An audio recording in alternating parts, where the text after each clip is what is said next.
e kemi një raport që është ruajtur, kur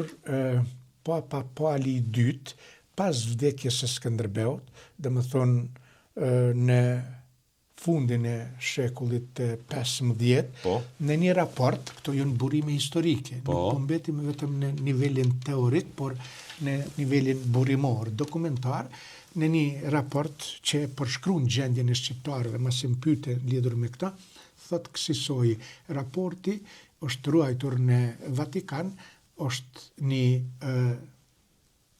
promemorje, një farloj kujtese, një farloj shkrimi, që ai ja dërgon dukës Burgundis në Francë, edhe në mes tjera shtat. Nuk ka se si të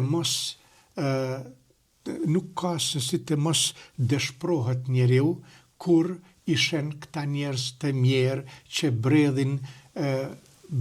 bregut të detit, i ngritin duart e tyre dhe çajin e vajtojnë në një gjuhë që nuk ka marrim dot vesh. E ka fjalën për qëta shqiptarët që ma vonë do t'jenë arbreshet, thot kësaj, thot nuk ka se si të mos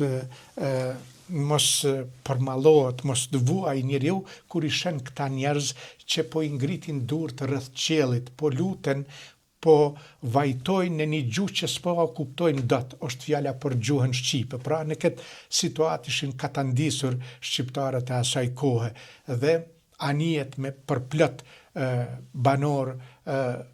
iknin nga territori shqiptar, pjesa tjetër u rrull në zonat malore, në zonat që ishin më pak të depërtueshme prej perandorisë osmane dhe prej njerëzve që jetojnë jashtë rrjedhave të civilizimit, të rrethuar nga malet, ose prej atyre që kërkojnë një shpëtim jashtë atë dheut.